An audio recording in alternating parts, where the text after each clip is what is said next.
மிகச்சிறப்பாக அதில் குறிப்பாக நிறைவாக பேசின ஸ்ரீமதி அவர்கள் நல்லா அழகாக பாடினாங்க. இதில் நல்லா கவனிங்க, எல்லாருமே இலக்கியத்துக்குள்ளே போகாமல் வர முடியல, அதுதான் பிரச்சனை. திரைப்படம் எல்லாருக்கும் தெரியும், வெறும் திரை இசை பாடல்கள் பட்டுக்கோட்டையா கண்ணதாசனா அதே மாதிரி வாலியா வைரமுத்தா அப்படி போனால் வெறும் பாட்டு. அதுக்கான இடம் புத்தக திருவிழா இல்லை, ஞாபகம் வச்சுக்கோங்க. புத்தக கண்காட்சியில் நம்ம என்ன செய்கிறோம் அப்படின்னா, புத்தக திருவிழாவில் கேட்டுட்டு போய் ஒரு புஸ்தகமாவது வாங்கிட்டு போகணும் கட்டாயமாக. உழவர் சந்தைக்கு போனால் ஒரு கொத்தமல்லி கருவேப்பிலையாவது வாங்கிட்டு போகிறோமா? அதுபோல் இப்போ என்கிட்ட 2-3 பேர் கையெழுத்து வாங்க வந்தாங்க. கையில் புத்தகம் இருக்கான்னு கொடுங்க, வாங்கினா கையெழுத்து போடுறேன் அப்படின்னு சொன்னேன். ஏன் புத்தகம் நான் சொல்லலை, யார் புத்தகமாவது வாங்குங்க. அந்த இங்கே இருந்தாலும் 200 ஸ்டாலுக்கு மேலே போட்டிருக்காங்க. பார்க்க அவ்வளோ மகிழ்ச்சியாக இருக்குது. அதனால் 4 பேருக்கு ஒரு நல்ல கைத்தட்டில் கொடுத்துருங்க, நம்ம வேகமாக முடிச்சிடலாம். முடிக்கிறதுக்குள்ளே புஸ்தகம் வந்தால் தர்றேன், இல்லாட்டி நான் என் புஸ்தகத்தை காரில் வச்சுருக்கேன்னு தர்றேன். சரிங்களா? சரி, வந்துருச்சா? அட்டேப்பா பிரமாதம், நன்றியா. வாங்க வாங்க, வேகமாக வாங்கிருங்க,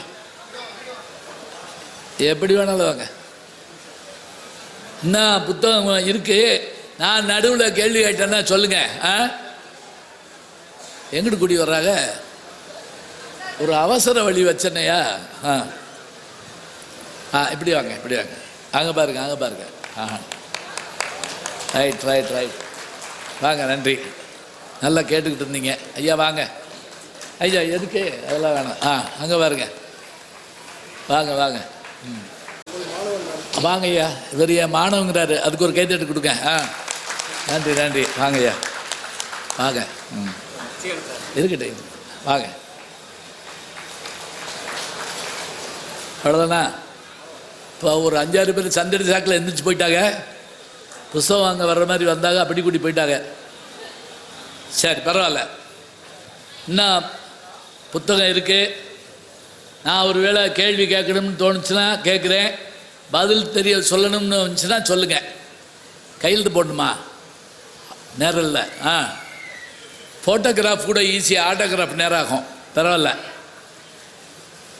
ஒரு நம்ம பட்டிமன்றம் தொடங்கி ஏறத்தாழ 6:30க்கு தொடங்கணும். காவல்துறையினுடைய உயரதிகாரி ஐயா அவர்கள் வந்து ரொம்ப அருமையாக தொடங்கி வச்சு நமக்கு வாழ்த்து சொன்னாங்க. பட்டிமன்றம் தொடங்கி ஏறத்தாழ ஒரு 2 மணி நேரம் ஆச்சு. அப்படியா அப்படின்ட்டு கேட்டு எந்திரிச்சிடப்படாது. இந்த 2 மணி நேரம் ஒரு சினிமாவை எடுக்கணும்னா இன்னைக்கு அவர் சொன்ன மாதிரி குறைஞ்சது ஒரு 300 கோடி ரூபாய் வேணும். அதே போல் பெரிய பெரிய நடிகர்கள் பேன் இண்டியான்னு ஒன்றை கண்டுபிடிச்சிட்டாங்க. ஹிந்தியில் ஒரு ஆள், மலையாளத்தில் ஒரு ஆள், கன்னடத்தில் ஒரு ஆள், தெலுங்கில் ஒரு ஆள், தமிழில் ஒரு ஆள்னு வந்துட்டாங்க. இவ்வளவு கஷ்டப்படணும். ஆனால் இந்த 2 மணி நேரமும் நாங்கள் 5 பேர், எங்களை தவிர வேறு ஒன்றும் இல்லை. பெரிய இசைக்கருவிகளோ லைட்டுகளோ மாறல. நாங்கள் ஒன்றும் அப்படி பேரழகி கிடையாது. அம்மா தப்பாக எடுத்துக்கிறாங்க, போட்ட மேக்கப்லாம் வேஸ்ட்டாக போச்சுன்னு நினைக்கப்படாது. அப்படி இருந்தும் உங்களை அமரச் செய்தது நம் தமிழ்தான் என்ற அந்த மகிழ்வோடு நாங்கள் நல்லா பேசி நீங்கள் கேட்டீங்கன்னு நான் சொல்லலைங்க. நீங்கள் நல்லா கேட்டதுனால நாங்கள் நல்லா பேசினோம். யோசிச்சு பாருங்க, இங்கே நம்ம பேசுகிறத நாளைக்கு பேப்பரில் வரும், அது வேறு விஷயம். இப்போவே இதை வந்து உலகம் பூரா கொண்டு போயிட்டுருக்காங்க. எத்தனை கேமராக்கள் பாருங்கள். அத்தனை பேருக்கு என்னுடைய அருமையான நன்றியை தெரிவிச்சுக்கிறேன். எங்கள் யூடியூப் சேனல்லேருந்து அரவிந்த் வந்திருக்கார், கார்த்தி வந்திருக்காரு, ராஜேஷ் வந்திருக்காரு, எல்லோரும் வந்திருக்காங்க. எதுக்கு தெரியுங்களா? இதை கொண்டு போய் உலகம் பூரா சேர்க்கணுங்கிறதுக்காக. இப்போ நல்லா கேட்குற இடத்துல தாங்க எங்களால் பேச முடியும். ஒரு சின்ன கிராமத்துக்கு போயிருந்தோம், விமான நிலையத்துக்கு. அங்கிட்டு ஒரு ஊர் 3000 பேருங்க கூட்டம், அப்படியே குப்புறப்பட்டு தூங்குறாங்க. என்ன காரணம்னா 39 நாள் நாடகம் போட்டிருக்காங்க. 40வது நாள் நாங்கள் அரவான் படுகளை மாதிரி போயிருக்கோம். அதில் இந்த அம்மா வந்து உள்ளத்தில் நல்ல உள்ள உறங்காதுன்னு பாடிக்கிட்டு இருக்கு. அதில் ஒருத்தர் எந்திரிச்சு பார்த்துவீங்க, இன்னும் போலோடோய் அப்படிங்கிறா. எந்திரிச்சப்பெல்லாம் நாங்கள் உட்காந்துருந்தா எப்படி இருக்கும் பாருங்க. அப்போ நல்லா கேட்குற போது உங்கள் முகத்தில் இருக்கக்கூடிய மகிழ்ச்சி, நான் கேள்வி கேட்குறதே ஒன்று ஞாபகம் வச்சுக்கங்க. எதுக்கு தெரியுங்களா? நீங்கள் எவ்வளோ தூரம் என் கூட வர்றீங்கிறதுக்காகத்தான். வகுப்பில் ஆசிரியர் கேள்வி கேட்குற போது மாணவர்களுக்கு என்னன்னா, அவங்களுக்கு தெரியும் தெரியாதுன்னு இல்லைங்க, தெரிய வைக்கணும். அறிவினா ஐயவினா ரெண்டு உண்டு. தெரிஞ்சதையும் கேட்கலாம். ஏற வாத்தியாருக்கு தீவிரம் தெரியாமல் ஒரு எல்கேஜி பிள்ளைகிட்ட போய் அந்த மிஸ்ஸு கேட்டிருக்காங்க, 16+16 எவ்வளவு அப்படின்ட்டு இருக்காங்க. வீட்டில் போய் அம்மாட்ட அழுதுருக்கு. எதுக்கு? அந்த மிஸ்ஸு சின்ன கணக்கெல்லாம் அதே போட்டுருது. 2+2 4, 5+5 10, 16+ இல்லாட்டி 16 × 16 இது எவ்வளவுன்னு என்கிட்ட கேட்குது. அதுக்கு தெரியாததெல்லாம் என்கிட்ட கேட்டு தெரிஞ்சுக்கிறது அப்படின்னு அந்த குழந்தை சொல்லுது. அது மாதிரி நமக்கு ஒரு விஷயத்தை தெரிய வைக்கிறதுக்காக தாங்க பட்டிமன்றங்களே, அதுக்காகத்தான் நான் வச்சுருக்கோம். எத்தனையோ தலைப்புகள் ஆரம்ப காலங்களில். இந்த தலைப்பு உங்களுக்கு ஒரு விஷயம் சொல்கிறேன். 1985 நான் கல்லூரியில் பேராசிரியராக சேர்றப்ப எங்கள் பேராசிரியர் ஜெயராமன் வீட்டுக்கு வந்திருந்தேன். பொங்கல் நேரம் இந்த பட்டிமன்றம் போடுறாங்க. முதல்ல தொலைக்காட்சியில் எனக்கு தெரிஞ்சு இந்த பட்டிமன்றத்துக்கு கண சிச்சபேசன் தலைவராக இருக்கார். இந்த பக்கம் அபய நடராஜன், இந்த பக்கம் அதே மாதிரி பெரிய பெரிய ஆட்கள். இந்த தலைப்பு எப்படி போடுறாங்க அப்படின்னா, இலக்கியம் ஆகுமா ஆகாதான்னு போடுறாங்க. பாருங்கள், ஆச்சரியம். தொலைக்காட்சி தலைப்பு ரொம்ப பழச ரொம்ப புதுசாகவும் போடலாம், அதான் முக்கியம். இப்போ ஏன் புதுசாக போடலான்னா, இலக்கியம் பழசாக இருக்கிறது மட்டும் இல்லை, இலக்கியம் புதுசாகவும் படைக்கப்படுது. 4 நாளைக்கு முதல்ல ரமேஷ் பிரபா என்னுடைய நண்பர், அவருடைய தாயாருடைய 100வது வயது பிறந்த நாளைக்கு நாங்கள் போயிருந்தோம். 100வது அம்மா 100ன்னு புத்தகம் வெளியிட்டாருங்க. அதில் நம்முடைய முன்னாள் அமைச்சர், இன்றைய சட்டமன்ற உறுப்பினர் ராசா அவர்கள் வந்து பேச வந்தார். அவர் அழகாக ஒரு விஷயம் சொன்னாருங்க. படிக்கிற போது நான் ரொம்ப ஓடி ஓடி அடிச்சுக்கிட்டு இருப்பேன், வேலை பார்த்துக்கிட்டு இருப்பேன். எங்கள் வாத்தியார் என்னை கூப்பிட்டு உட்கார வச்சு ஒரு புஸ்தகத்தை கொடுத்து, நபர் இதற்கு ஒரு கவிதையை படி அப்படின்னாரு. என்ன கவிதை தெரியுமா? இந்த காட்டில் எந்த மூங்கில் புல்லாங்குழல். இவதான் கவிதை. இந்த காட்டில் எந்த மூங்கில் புல்லாங்குழல். புரியுதான்னு பார்த்துங்க.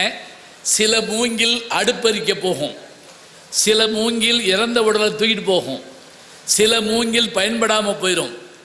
அதில் ஒரு மூங்கில் மட்டும் புல்லாங்குழலாக மாறி கண்ணபெருமான் கையில் இருக்கும் என்றால், நீ விறகாக போகிற மூங்கிலா, அல்லது ஈமக்கிரியைக்கு உதவும் மூங்கிலா, அல்லது கடவுள் கையில் இருக்கக்கூடிய புல்லாங்குழலா, உன்னை நீ தீர்மானித்துக்கொள். போதுங்க. இப்போ நம்மளே கேட்கலாம்ல, யார் உங்களில் பெரியவங்கன்னு கேட்குறாங்க இல்லையா? அதுபோல் இலக்கியத்தை சொல்கிற போது அவ்வளோ அருமையாக இருக்கும்.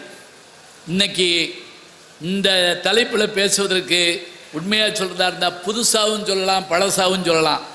புது படம் நேற்று வந்த படம் வரைக்கும் பார்க்கணும், அப்போ தான் பேச முடியும். நான் முந்தா நாள் கூட வெற்றி சினிமாவுக்கு போயிட்டு வந்தேன். லோகான்னு ஒரு படமா, லோகா படம் பேர் லோகா தானே, அதுக்கு வந்து புஸ்தகம் கட்டுறாங்க. ஆமாம், அதில் நீலி கதை வருது. அதான் ஆச்சரியம்.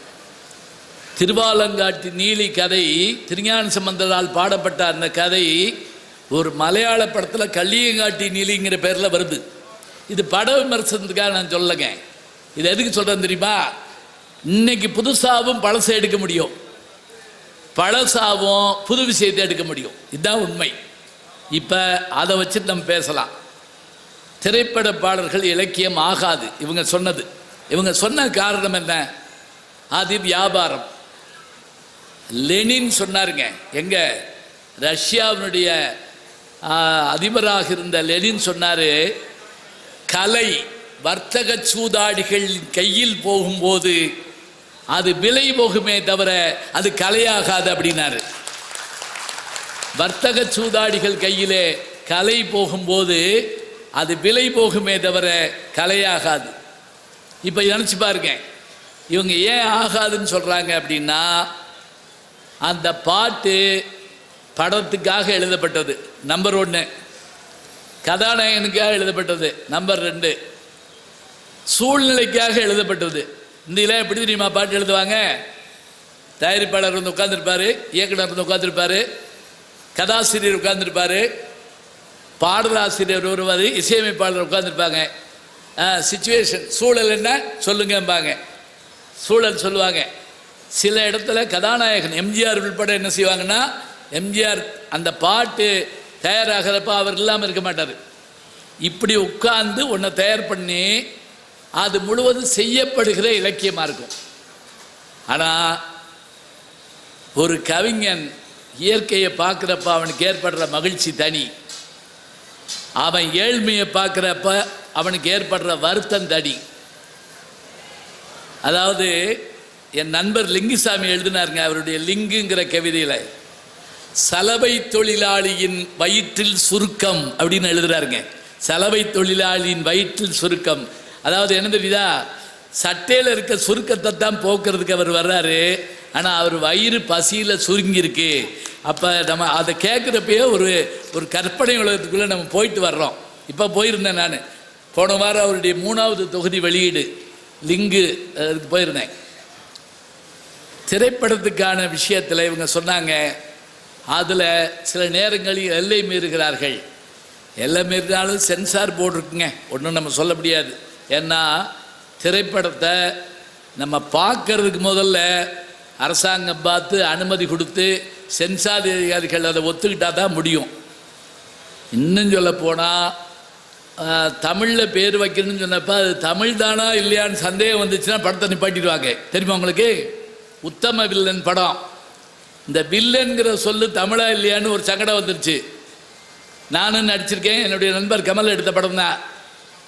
அப்புறம் அது நான் கம்பராமாயணம் சங்க இலக்கியம் எல்லாத்தையும் தேடி பிடிச்சி நண்பர்கள்ட்ட புலவர்கள்ட்ட கேட்டு வில்லாளன்கிற சுருக்கமாக அதை வந்து வில்லான், வில்லாளன், வில்லோன் அப்படின்னு சுருக்கி வில்லன்னு கொண்டு வரலாம் அப்படின்னு சொன்ன பிறகு தான் அதை கொடுத்தாங்க. அப்போ இவங்க கேட்கறதுல என்ன இருக்குது அப்படின்னா, கதாநாயகன் கதாநாயகி காதலிக்கிற போது அதில் நாகரிகம் இருக்கா? அந்த பாட்டு இலக்கியமாகுமா?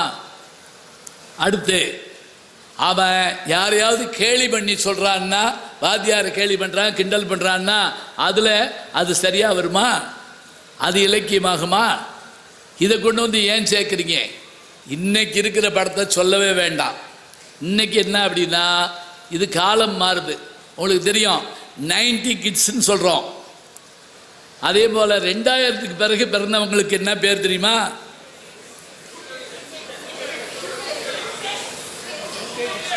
ஹலோ, கேள்வியை புரிஞ்சுக்குங்க. 2000 பிறந்தவங்கள்ல அதுக்கு பிறகு பிறந்தவங்க ஜென் இசட், தெரியுதா? Gen Gen Z. இன்னைக்கு பேப்பரில் பார்த்துட்டு வர்றேன், ஏதாவது பிரச்சனை வரக்கூடாதுங்கிறதுக்காக. மின் யுகத்தில் பிறந்தவர்கள் இவங்கெல்லாம். இவங்களுக்கு லேண்ட்லைன் டெலிஃபோன் தெரியாது, இவங்களுக்கு கேசட் தெரியாது, இவங்களுக்கு எஸ்டிடி பூத்து கூட தெரியாது, ஐஎஸ்டி கவலையே கிடையாது. இவங்களுக்கு பேர் என்ன அப்படின்னா ஜென் இசட்டுங்கிறான். இன்னும் சொல்ல போனால் ஆணுக்கான உடை பெண்ணுக்கான உடை இருக்குல்ல, அதெல்லாம் பழசுன்ட்டாங்க. இப்போ ரெண்டுக்கும் பொதுவாக உடை கொண்டு வந்தால் அண்ணன் ட்ரெஸ்ஸை தங்கச்சி போட்டு போகலாம். தங்கச்சி ஏதாவது ஒரு இது புதுசாக வச்சுருந்தா அதை அண்ணன் போட்டு போனாலும் ஃபேஷன்ருவாங்க. அன்னைக்கு ஒரு இதில் பார்த்தேன், அப்படி வெறிநாய்க்கு அடித்த மாதிரி ஒருத்தருடைய பேண்ட்டுங்க. என்னென்னா அது இப்போ ஃபேஷனாக இருக்குது, நம்ம ஒன்றும் சொல்ல முடியாது. இதில் எப்படி இலக்கியம் வரும்? சரி, இன்னொன்று கேளுங்க. மற்ற மொழியிலிருந்து வந்தவங்க தமிழுக்கு வர்ற போது சுசிலா தெலுங்கு அவங்களுடைய தாய்மொழி தமிழில் பாடினாங்க.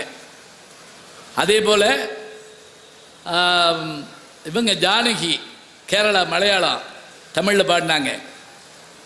டிஎம் சௌந்தரராஜன் சௌராஷ்டிரா தாய்மொழி சௌராஷ்டிரா தமிழில் பாடினார். அவங்க எல்லாம் தமிழில் பாடினதுனால அந்த பாட்டெல்லாம் இருந்துச்சு. இன்னைக்கு தமிழ் பாடகர்கள் எத்தனை பேர் இருக்காங்க சொல்லுங்க பார்ப்போம். பின்னணி பாடகர்களில் அவங்க பேரே நீங்கள் உச்சரிக்க முடியாது, தெரியுமா உங்களுக்கு? அது எல்லாருக்கும் நம்ம வாய்ப்பு கொடுக்குற உண்மைதாங்க. நமக்கு யார் வாய்ப்பு கொடுக்குறா? ஒரு சின்ன உதாரணம் சொல்கிறேன். ஜெண்ட மேளம்னு இப்போ கொண்டு வந்து அடிக்கிறாங்க. யோசிச்சு பாருங்க, அது போர் மேளம். நம்ம மேளம் எதுன்னா நாதஸ்வரம். அந்த நாதஸ்வரத்தை வந்து அந்த கல்யாண வீட்டில் வாசிக்கிறப்ப மங்களம் வரும். இது போர் மேளம். என்ன போருக்கா போறியா? இல்லை. அதில் இப்போ பெண்களும் வந்து அடிக்கிறாங்க. நான் என்ன சொல்கிறேன், அவங்களுக்கு வாய்ப்பு கொடுப்போங்க. நம்மளை எவன் கூப்பிடுறேன் சொல்லுங்க பார்ப்போம். எங்கேயாவது நாதஸ்வர வித்வான் மலை கேரளாவில் வாசிக்கிறாரா? கர்நாடகாவில் இல்லை. எதுக்கு சொல்கிறேன்னா, இங்கே தமிழ் தெரிஞ்சு வந்தவங்க எல்லாரும் அருமையாக பாடினாங்க. தமிழை உச்சரிப்புன்னா அப்படி உச்சரிப்பு. மாலை பொழுதின் மயக்கத்திலே கனவு கண்டேன் தோழினா அந்த பாட்டை கேட்டு தான் இளையராஜா பள்ளிக்கூடத்துக்கு போகிறப்ப நின்று அதை கேட்பாராம். இளமையெல்லாம் வெறும் கனவு மயம்னு சொல்கிறப்ப அப்படியே நின்று கேட்டு போவேம்பார். அப்போ அந்த குரலில் இருந்த உச்சரிப்பு இன்னைக்கு அது இல்லை. இவங்க குற்றச்சாட்டு வைக்கிறது, பாட்டில் பாடுறவங்க தமிழில் பாட மாட்டேங்கிறாங்க. அதில் மொழி கலப்பு இருக்குது. அதுக்கு மேலே என்ன, எடுக்கப்படுற சூழலோ அது சொல்ல முடியாமல் இருக்குது. கதை மற்றவையெல்லாம் அப்படி இருக்குங்கிறாங்க. இலக்கியம் ஆகாதுங்கிறதுக்கு அவங்க சொல்கிறதெல்லாம் என்ன அப்படின்னா, அதில் வர்த்தக நோக்கம் இருப்பதால் அது மனதை தொடுமா ஒரு கேள்வி, அது திசை மாற்றி விடுமா நமக்கு அடுத்த கேள்வி, வழிகாட்டுமா ஒரு கேள்வி. இது எதுவுமே இல்லாதப்ப நீங்கள் ஏன் அதை போய் இலக்கியம்ங்கிறீங்க அப்படிங்கிற உங்கள் கேள்வி. இதில் நீங்கள் நினச்சி பாருங்க, உண்மையிலேயே அவங்க வியாபாரம் தான் பண்ண வந்திருக்காங்க. அவங்க வியாபாரம் பண்ண வந்தால் வியாபாரம் தான் பண்ண முடியும். அதுக்காக அவங்க 4 தமிழ் பண்டிதரை கூப்பிட்டு பாட்டு எழுத முடியுமா? முடியாது. அங்கே விற்கணும், பொருள் விற்கணும். தேவையோ தேவையில்லையோ வண்ணம் போடுறாங்க, வாசனை கூட்டுறாங்க, கிராம்பு போடுறாங்க, ஏலக்காய் சேர்த்துக்கிறாங்க. எதுக்காக? இதெல்லாம் இல்லைன்னாலும் உணவு நல்லா இருக்கும். ஆனால் ஏன் அப்படின்னா, அது எதுக்காக அப்படின்னா அது விற்பனைக்காக. இவங்க சொல்கிறாங்க அது விற்பனைன்னா அப்புறம் எதுக்கு அதை கொண்டு வந்து இலக்கியத்தில் சேர்க்குறீங்க? நம்ம இப்படி யோசிங்க, நம்ம புலவர்களும் போய் பாடி அவங்க வந்து பரிசு வாங்கிட்டு வந்திருக்காங்க. அவங்களுடைய வாழ்க்கையிலையும் அவங்களுக்கு தேவை இருந்திருக்கு. இதெல்லாம் சொல்லலாம். இசை அடுத்து சொன்னார். ஒரு காலத்தில் இசை அமுங்கி இருந்தது, பாடல் குரல் நல்லா இருந்தது, மொழி கேட்டோம். இன்னைக்கு இசை அடிக்கிற அடியில் சொல்கிறாங்க ஒரு குறிப்பிட்ட அளவு டெசிபல் அப்படிமா, அந்த டெசிபலுக்கு மேலே நம்ம காதில் கேட்டோம்னா உள்ளே இருக்கக்கூடிய அந்த இது வெடிச்சிடும், இல்லைன்னா ஹார்ட்டுக்கு ஆபத்துங்கிறாங்க. நம்ம அதை பற்றியெல்லாம் யாரும் கவலைப்படுறதில்ல. சவுண்டு காதை பிக்கணுங்கிறாங்க. இப்படியே காதை பிச்சுட்டு அப்புறம் என்ன செய்யறது? சைகையிலே பேசிட்டு இருக்கிறதா? இல்லை. இசை ரொம்ப அதீதமாக ஒழிக்கிறது, மொழி இல்லாமல் இருக்கிறது. சூழலுக்கு ஏற்ற பாடல் எழுதணுங்கிறதுக்காக அவங்க போய் அங்கே வற்புறுத்தப்படுறாங்க. நிறைய பாட்டில் அந்த கவிஞர்கள் சொல்கிறாங்க, இந்த வரி நாங்கள் எழுதலைங்க. ஒரு பாட்டில் ஒரு கவிஞர் சொல்கிறார், இந்த வரி நாங்கள் எழுதலை. அந்த இசையமைப்பாளர் சொல்கிறாரு, இது இருந்தால் தான் இந்த பாட்டுங்கிறாரு. நான் சரின்ட்டேன். இப்போ அவர் அப்படி சொல்கிறாரு. இது இவங்களுடைய கேள்வி இதுதான். இதெல்லாம் கொண்டு வந்து நீங்கள் இலக்கியமாகும்னு சொல்லி அதை நிரூபினா அப்புறம் நாளைக்கு யாராவது நல்ல இலக்கியங்களை படிப்பார்களா, கேட்பார்களா? இலக்கியத்துக்கு மதிப்பு இருக்கா? அதனால் திரைப்பட பாடல்கள் இன்றைய இவங்க சொல்லலை, திரைப்பட பாடல்கள் இலக்கியம் ஆகாது. ஆமாம் அப்படி நான் சொன்னேன். இல்லை இல்லை இல்லை சொன்னால் இன்னும் முடிக்கலையா? சொன்னால் நீங்கள் சந்தோஷப்படுவீங்க. அப்புறம் இந்த 2 பெண்களை என்ன செய்யறது?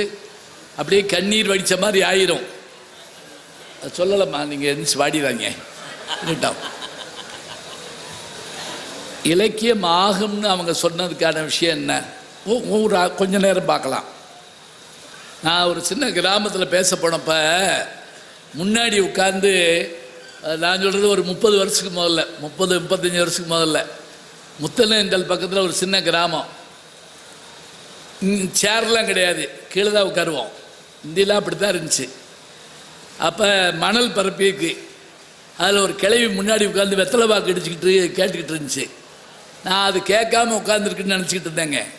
அது என்ன செஞ்சு தெரியுமா, இந்த மாதிரி நீ பேசி முடித்த உடனே கேட்குது, அவங்களுக்கெல்லாம் நீ மணி அடிச்சு இல்லை, உனக்கு யார் மணி அடிப்பா அப்படின்னு கேட்டுச்சு.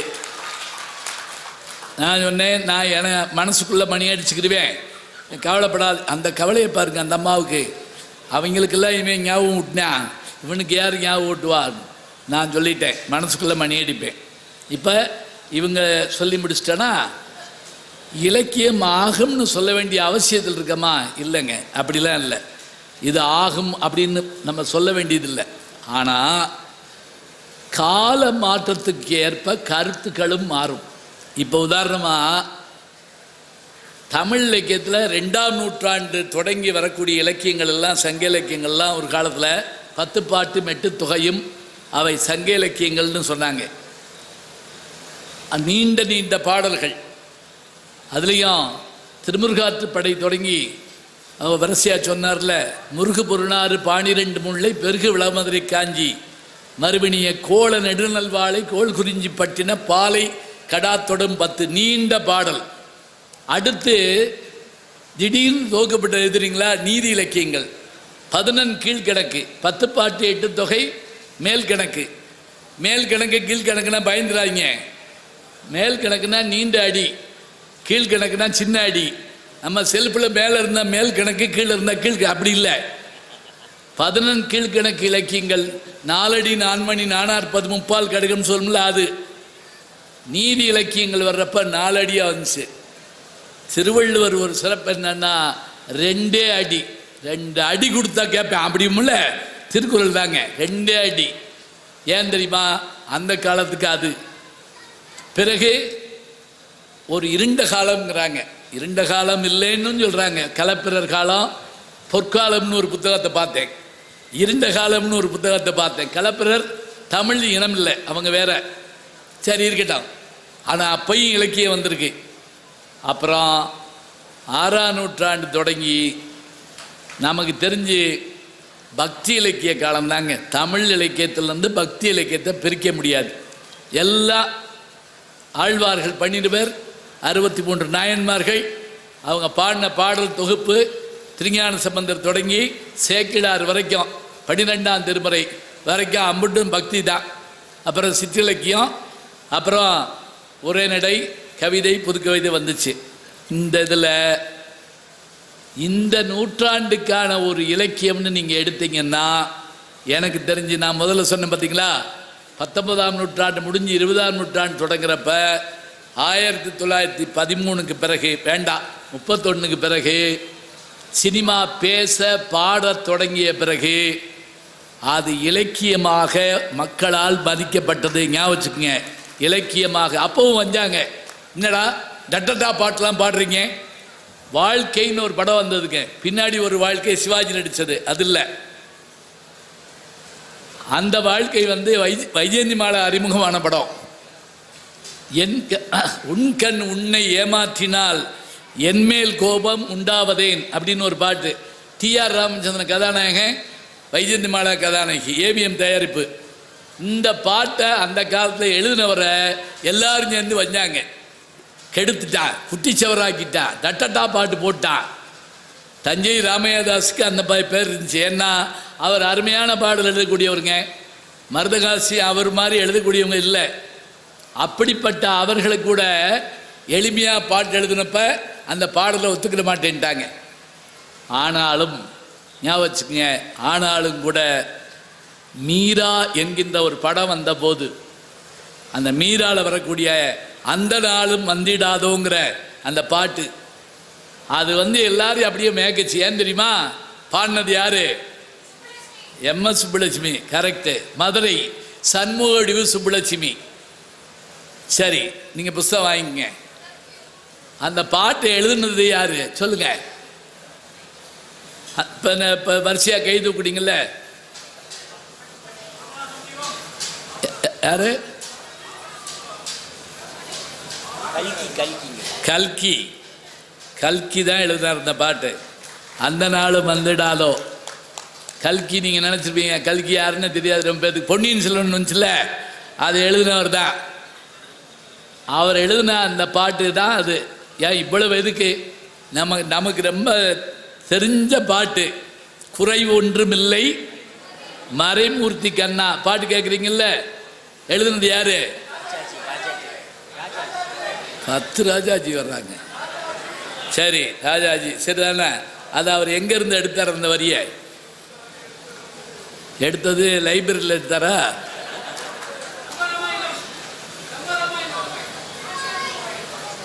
திருப்பாவையிலிருந்து எடுக்கிறார்.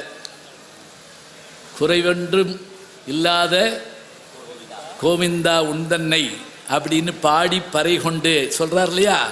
இதுக்காக ரொம்ப நன்றி. அவர் எந்திரிச்சு அருமையாக சொல்கிறீங்க, ரொம்ப மகிழ்ச்சி. எதுக்குன்னா இந்த பாருங்க, புத்தக திருவிழாவுக்கு வந்து என்ன செஞ்சீங்கன்னு கேட்டால் பாப்கார்ன் வாங்கி தின்னேன்.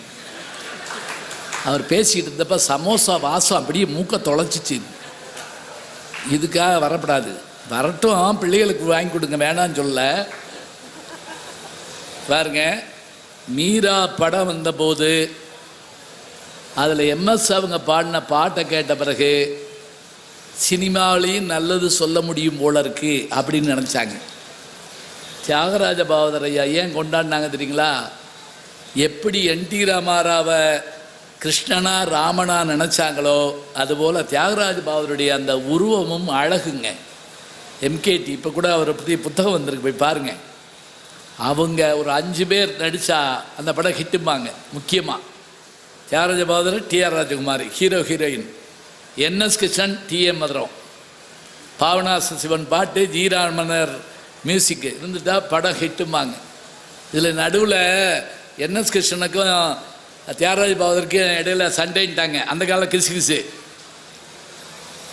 இவங்க ஊரில் என்எஸ் கிருஷ்ணன் வந்து மதுரை பவனம்னு ஒரு வீடு கட்டுறாரு அந்த அம்மா பேரில், ஒழுங்கினேசேரி அவர் பிறந்த ஊர்.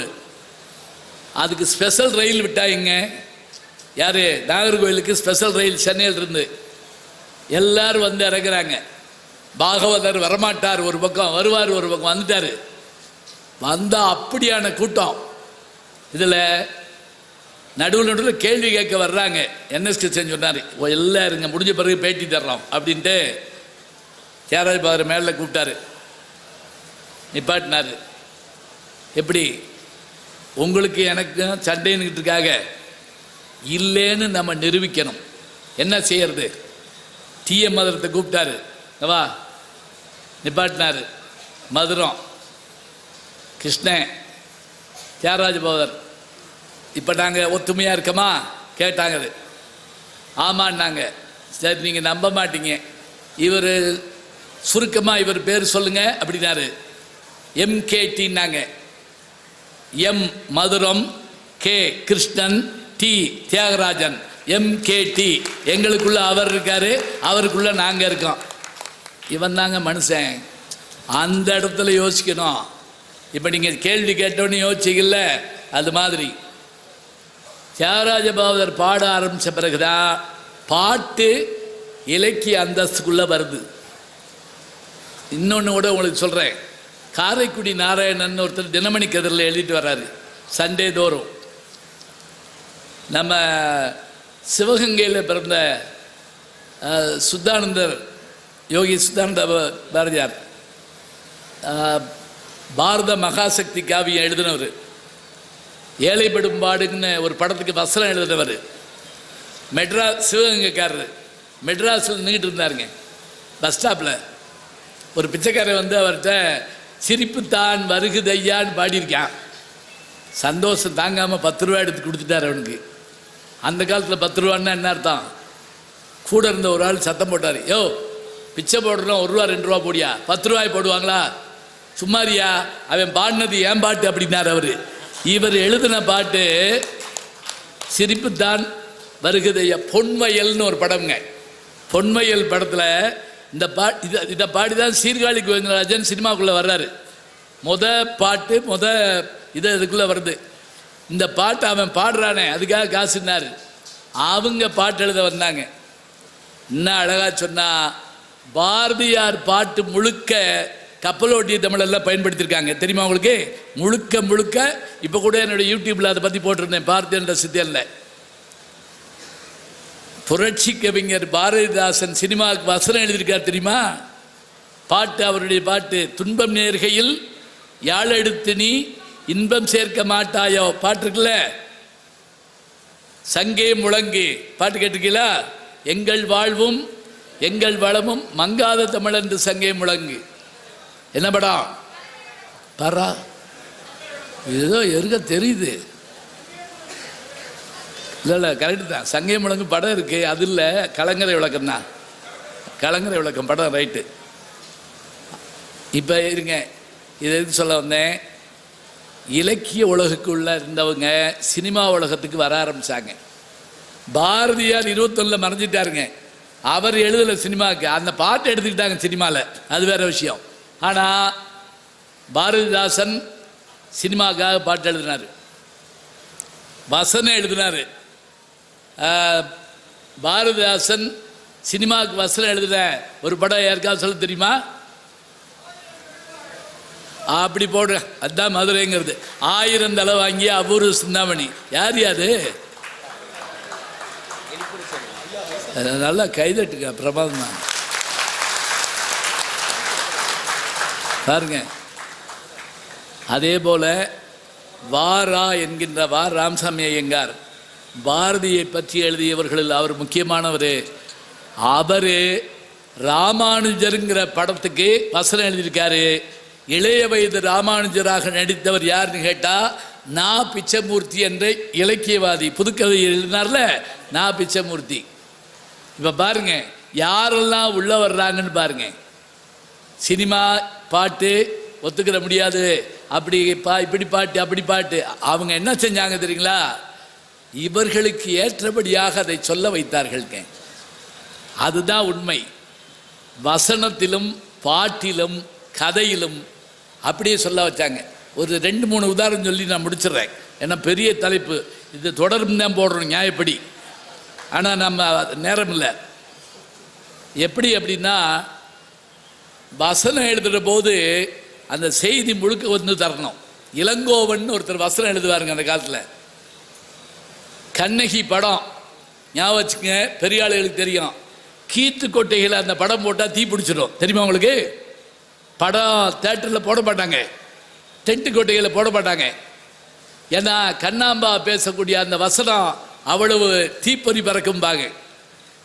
அதில் கோவலராகிய பியூ சின்னப்பா மாதவிட்டிருந்து வந்து கண்ணகியை பார்க்குறாருங்க. கண்ணகி அப்படியே மெலிஞ்சு ஒரு மாதிரி இருக்கா. கண்ணகி இது என்ன கோலம் அப்படிங்கிறாரு. ஏன் இப்படி ஆனாய்?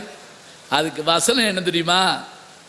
காமனுக்கு தர வேண்டிய இன்பத்தை காலனுக்கு தந்து விட்டேன் அப்படிங்கிறா. காலனுக்கு தர காமன்னா யாரு? மன்மதன். காமனுக்கு தர வேண்டிய இளமையை காலனுக்கு தந்து விட்டேன். நீ அங்கே போயிட்டப்பா, நான் இங்கே இருக்கேன். என்னுடைய இளமையை காலம் தின்றது. வசனத்து கைதட்டு வாங்கினாங்க. ரங்கோன்றாதான்னு ஒரு படம் வந்துச்சு. நீங்கள் இப்போ 10 பேர் எந்திரிச்சு போகிறத பார்த்தா பயமாக இருக்கு எனக்கு. ஒரு படம் கூட புது படம் சொல்ல மாட்டேங்கிறாங்க அப்படின்னு. இருங்க, லேட்டாக தான் வருவோம், அதுதான் செய்கிறது. அதில் வில்லன் யார் தெரியுமா? சிவாஜி. அவர் எஸ்எஸ்ஆருக்கு அப்பாவை வேற நடிச்சிருப்பார். கொழுந்தியாவை கல்யாணம் பண்ணால் சொத்து வரும்னு சொல்லி விட்டுருவாங்க சோசியத்தில். அது மூட நம்பிக்கைக்கு எதிரான படம். அண்ணாவோட கதை. வசனம் யாருன்னு சொல்கிறேன். அதில் மனைவிட்ட சொல்லுவார், பார் உன் தங்கச்சியை தானே கட்டுறேன், என்ன ஆக போகுது, நம்ம வீட்டுக்குள்ளே தானே இருக்க போகிறா, சேர்ந்துருங்க. பானுமதி அந்தம்மா வேண்டாம் அப்படிங்கும். இந்த பாரு முருகனை பாரு, பத்தியா முருகன் எப்படி இருக்காரு, 2 பேரோட இருக்காரா? அப்போ டக்குன்னு அந்த வசனம் வருங்க. ஆம், முருகனின் கதைதான் இங்கு நடக்கிறது இந்த வீட்டில். கதையில் குமரன் கிழவனானான், இங்கு கிழவன் குமரனாகிறான். யார? தான் புருஷனை. ஏண்டா கேட்டு பிள்ளை, நீ என்ன இளமை பேசம் போடுறியா? யார் தெரியுமா வசனா? டாக்டர் கலைஞர். கலைஞர் வசனம், அண்ணா கதை. இந்த வசனம் என்ன தெரியுமா? அந்த காலத்தில் சொத்துக்காகவும் மற்றதுக்காகவும் இந்த மாதிரியான திருட்டுத்தனமாக கல்யாணம் பண்ணக்கூடியவங்களுடைய இதை சாடுறதுக்காக சொல்லப்படுற விஷயம்.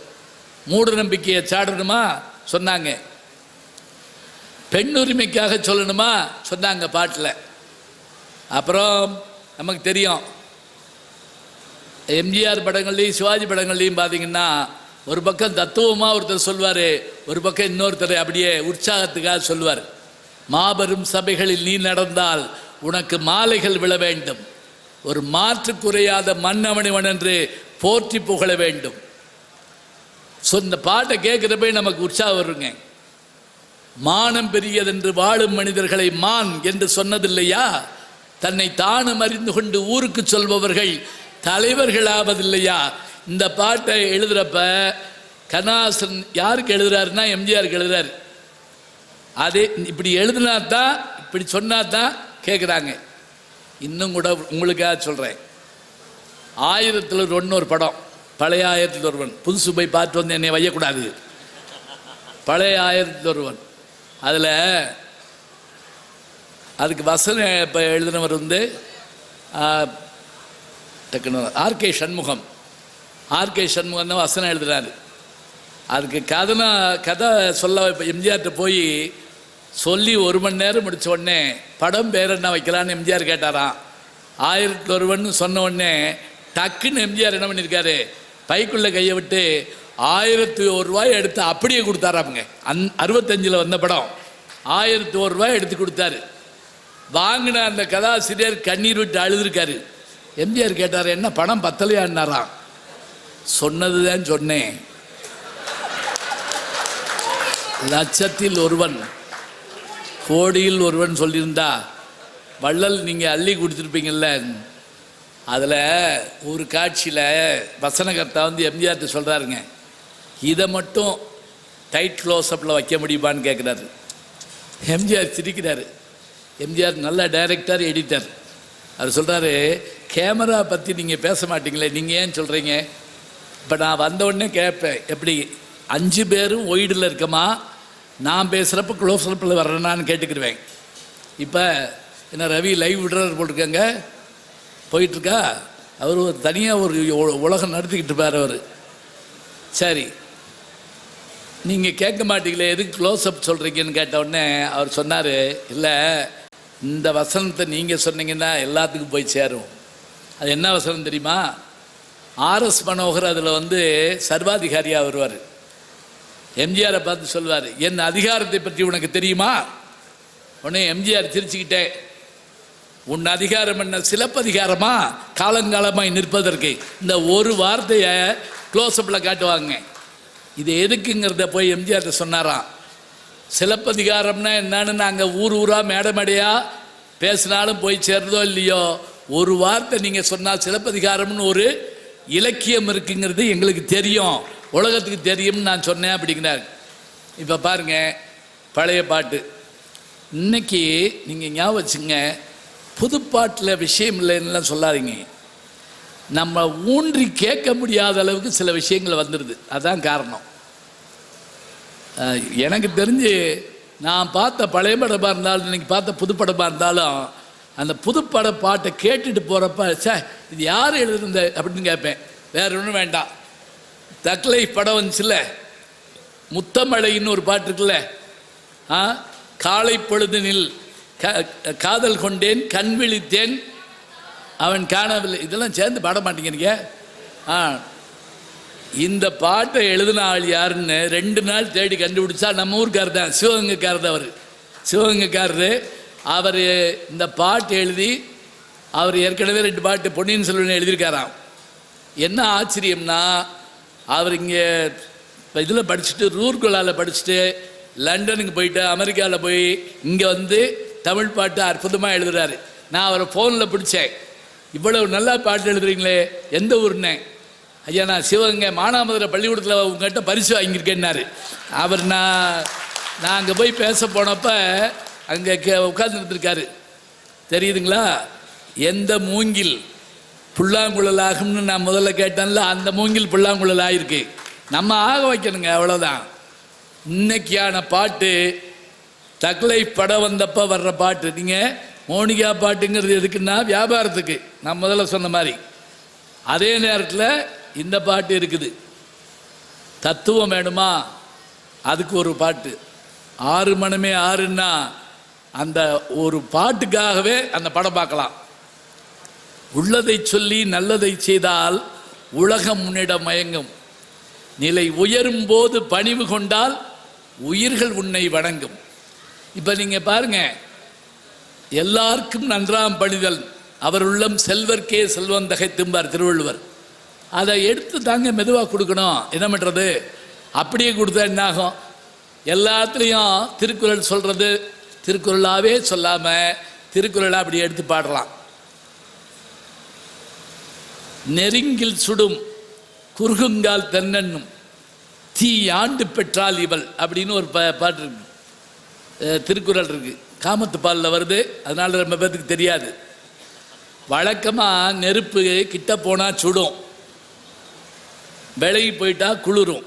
அந்த காலத்துலலாம் காலையில் உட்காந்து வைக்கல போட்டு எல்லாம் குளிர் ஆய்வாக தெரியுமா உங்களுக்கு? தேங்காய் எண்ணெயை பாட்டிலில் இருக்குங்க, அதை ஒரு குச்சியை வச்சு உள்ளே விட்டு இப்படி வச்சு தேய்ச்சி தலையில் தேய்ப்போம். இப்போ அதெல்லாம் இல்லை. நான் ஒருத்தட்ட கேட்டேன், இப்போ என்ன பனி இல்லையான்னு. அது தேங்காய் எண்ணெய் இல்லை அப்படின்னார் அவர். அது அப்புறம் என்ன செய்யறது? அது பாருங்க, நெருப்பு கிட்ட போனால் சுடும், விலகி போனால் குளிரும். ஆனால் காதலில் அவள் எப்படின்னா கிட்ட போனால் குளிர்றா, அவளை விட்டு விலகி போனால் சுடுது. இது திருவள்ளுவர் எப்படி கண்டுபிடிச்சாரோ தெரியல. இதை தாயில்லா பிள்ளைன்னு ஒரு படத்தில் இந்த பாட்டை எழுதியிருப்பாங்க. இதே வரி நான் என்னுடைய இலக்கிய சித்திரங்களும் கொஞ்சம் சினிமாவுன்னு ஒரு புத்தகம் இருக்குங்க, விகடன் பிரசுரம். போகிறப்ப என்ன வாங்கிட்டு போயேன். நான் என் புத்தகம்னா நான் எழுதுனதான், பதிப்பெல்லாம் வேறு. என் விஜய பதிப்பகத்தில் என்னுடைய ஒரு 9 புத்தகம் இருக்குது. இப்போ கூட வாங்கிட்டு வந்து காமிச்சாங்க.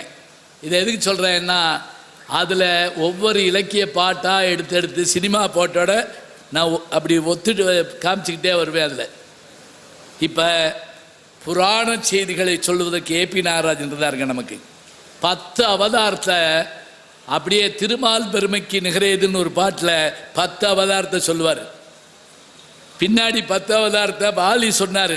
தசாவதார படம் பார்த்தீங்களா, முகுந்தா பாட்டு இருக்குல்ல, 10 அவதாரம் எண்ணிப்பா. அசினை பார்த்துக்கிட்டே இருந்தால் தெரியாது, அதில் வரக்கூடிய செய்தியை பார்க்கணும். இதை இப்போ நீங்கள் தனிப்பாடல் திரட்டில் யார் எழுதியிருப்பான்னா காலமேக புலவர் எழுதியிருப்பார். இந்த மாதிரி பெருமாளை போய் பார்த்தாராம், நீ உனக்கு 10 அவதாரம் பெருசாக சொல்கிற, நான் எத்தனை அவதாரம் எடுத்துருக்கேன் தெரியுமா அப்படின்னு தன்னை சொல்கிறாரு.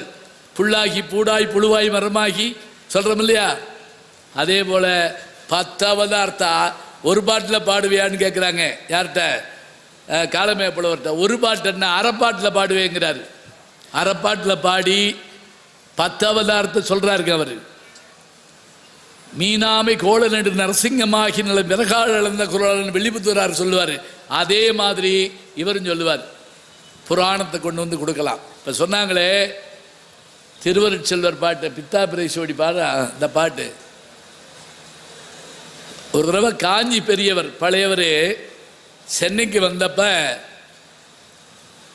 கோவப்பட்டாராம். எப்படி?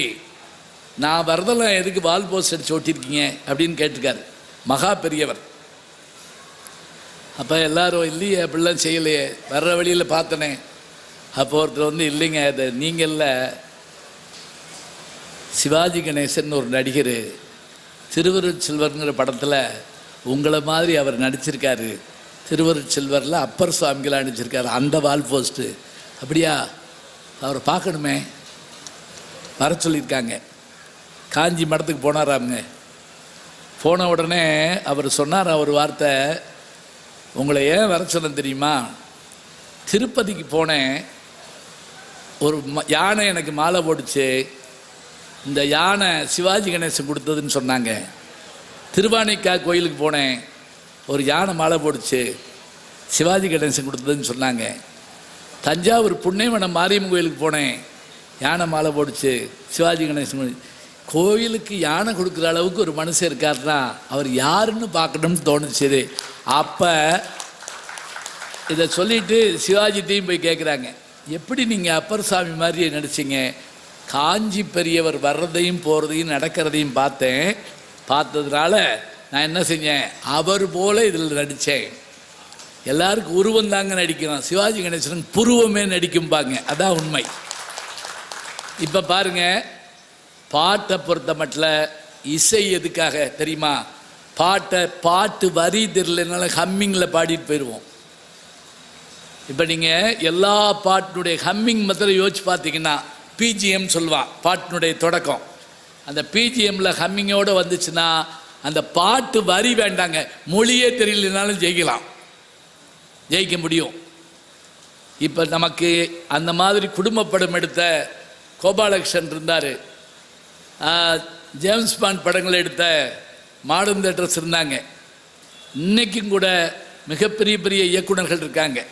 மணிரத்னம் இருக்கார், சங்கர் இருக்கார், ஏன் கே.எஸ். ரவிக்குமார் மாதிரி ஜனரஞ்சகமான படம் கொடுக்கக்கூடியவங்க எவ்வளோ பேர் இருக்காங்க. விக்ரமன் சொன்னார்ல, இவங்க பாடினாங்க அந்த பாட்டு கூட. எல்லா பாட்டிலையும் அந்த கவிஞர்கள் தங்களாலான முயற்சியை செய்கிறாங்க. ஒரு வரியாவது ஒரு இலக்கியத்திலேருந்து எடுத்துடுவோமா? இன்னொன்று, இதில் பிரித்து எடுக்க முடியாதுங்க. தனியாக நீங்கள் கேட்ட மாதிரி எங்கள் பாடலாசிரியர் கேட்கவே வேண்டாங்க. அவங்க எங்கே இருந்தாவது வருவாங்க. ஒன்று நான் சோழவந்தாலில் இருந்தப்போ ஒரு பையன் தினம் காலையில் எங்கள் வீட்டுக்கு வருவாருங்க. ஒரு நோட்டகம் என்கிட்ட காமிச்சு என்கிட்ட 300 வாங்க வருவார். இதை வச்சு என்ன செய்ய போகிறேன்னு கேட்பேன். இதை வச்சு நான் புஸ்தகம் போட்டு அதில் நான் சம்பாதிப்பேன். சரி, புஸ்தகம் போடுறது காசு வட்டிக்கு வாங்குவேன். வயசு என்ன? 16-17 வயசுங்க. நானும் சரி விடாமல் வர்றாருன்னு எழுதி கொடுத்துட்டேன். எழுதி கொடுத்து புஸ்தகம் போட்டு அந்த பையன் விற்று பிரமாதப்படுத்தி ஒரு நான் விருதுநகரில் பார்க்குறேன், கலை இலக்கிய இரவில் அந்த பையன் மேடையில் கூப்பிட்றாங்க. என்ன அது, அவர் யார் அப்படின்னா, அவர் தான் ஆடுகளம் படத்தில் ஒரு பாட்டு வரும்ல, என்ன பாட்டு? ஒத்த சொல்லாளே. அந்த ஒத்த சொல்லாளே எழுதின ஏகாதேசிங்கிற அந்த கவிஞர், அந்த பையன்னு எனக்கு அப்போ தாங்க தெரியும். ஒத்த சொல்லாளேங்கிற பாட்டு எழுதினவர். இப்போ கூட ஒரு பாட்டு சண்டைக்கோழி 2ல் வந்தது, அதில் அந்த இலக்கிய வரியோடு இருக்கும். இது எதுக்கு சொல்கிறேன்னு தெரியுங்களா? எங்கேருந்து யார் புறப்பட்டு வருவான்னு நமக்கு தெரியாதுங்க. எல்லாரிடத்திலும் இலக்கியம் இருந்தது, அவர்கள் வெளிப்படுத்துகின்ற விதம் அதுபோல். நீங்கள் சொன்ன அதே வாலி எத்தனை படத்தில் எத்தனை அருமையான விஷயங்களை கொண்டு வந்து நமக்கு கொடுத்துருக்காரு தெரியுமா உங்களுக்கு? இலக்கியங்களை தர தெரியாதா? கண்ணதாசன் சொன்னாங்கல்ல, கண்ணதாசன் திரைப்பட பாடல்கள் அவர் எழுதுகிற போது அப்படியே கூடு விட்டு கூடு பாய்வாருங்க. கூடு பாய்ஞ்சாதான் அந்த பாட்டை நமக்கு தர முடியும் அவரால். புல்லாங்குழல் கொடுத்த மூங்கில்களே தனிப்பாட்டை எழுதுவார். அதே இது தெய்வ மகளில் பாட்டு எழுதுகிற என்ன செய்வார்? கேட்டதும் கொடுப்பவனே கிருஷ்ணா கிருஷ்ணா கேள்வியின் நாயகனேம்பார். அதுவும் தன்னை வளர்த்தாந்து அவர் இறந்து போகிறப்ப பார்த்துட்டு, எண்ணெய் இல்லாத ஒரு தீபம் இருந்தது கிருஷ்ணா கிருஷ்ணா. எங்களை வளர்த்தவன் உயிர் போயிட்டுருக்கு. அந்த பாட்டை கேட்குறப்ப கண்ணீர் இருந்திருக்கு. அப்படியே தாயிடம் வளர்ந்ததில்லை கிருஷ்ணா, தந்தையை அறிந்த அநாத விடுதி பிள்ளைக்குங்க. ஓரிடம் நீ கொடுத்தாய், அதையும் நீ திரும்ப வாங்கிறாத. பாட்டை கேட்குறப்ப நம்ம என்ன செய்வோம்? அப்படியே அந்த பாட்டுக்குள்ளே போவோம். ஒரு இலக்கியம் படித்த சந்தோஷம் ஒரு எளிய ஆளுக்கு அதை பாடிட்டு போகிற கிடைக்குங்க. உள்ளம் என்பது ஆமை, அதில் உண்மை என்பது ஊமை. சொல்லில் வருவது பாதி, நெஞ்சில் தூங்கி கிடக்குது மீதி அப்படின்னு சொன்னால் இதுக்கு எவ்வளோ தத்துவம் வேணும் யோசிச்சு பாருங்க. எறும்பு தோலை உரித்து பார்க்க யானை வந்ததடாம்பார். சட்டி சுட்டதடா, கை விட்டதடா, புத்தி கெட்டதடா, நெஞ்சை தொட்டதடா அப்படின்னு சொன்னால், இப்போ நமக்கு அன்றைக்கும் சரி இன்னைக்கும் சரி இலக்கியத்தை எடுத்து கொடுப்பதற்கு அவர்கள் எல்லா முயற்சியும் பண்ணுறாங்க. முடிச்சிடலாம். கேள்விக்கு பதில் சொல்லுங்கள். இலக்கியம் ஆகுமா ஆகாதா? நீங்கள் எல்லோரும் கேட்குறது தெரியுது. நான் என்ன சொல்கிறேன், இவங்க சொல்கிற வரைமுறைக்குள்ளெல்லாம் அந்த இலக்கியம் வராதுங்க. அது தனி இலக்கிய வகை. ஞாபகம் வச்சுக்கோங்க, சினிமா பாட்டு என்பது தனி இலக்கிய வகை. ஏன் உங்களுடைய இதுலேயே நீங்கள் யோசிச்சு பாருங்க, படிக்க முடியாத எத்தனையோ இலக்கியங்கள் இருக்கு இல்லையா? சொல்லுங்கள் பார்ப்போம். இருக்கு. அதெல்லாம் நம்ம என்ன செய்வோம், இது சபையில் சொல்ல மாட்டோம் அப்படின்ட்டு போயிடுவோம் ஒரே வார்த்தையில். எனவே கற்பவை கற்றபின் அப்படின்னார் திருவள்ளுவர். படிக்க வேண்டியதை படி, எல்லாத்தையும் படிச்சுட்டு அதில் இது இல்லையே இதில் அது இல்லையே கேட்க வேண்டாம். திரைப்பட பாடல்கள் இலக்கிய தரமோடு இருக்கின்றன. இன்னும் முயன்றால் தற்கால இலக்கியமாக அதை மாற்ற முடியும். அதுவரை அவை இலக்கியம் ஆகும் என்று நல்ல பாடல்களை வைத்து நீங்கள் தீர்மானித்துக் கொள்ளுங்கள். நாமும் தேடி எடுத்துக்கொள்வோம். நன்றி, வணக்கம். யாராவது புஸ்தகம் வாங்காதவர்னா வந்து வாங்கிட்டு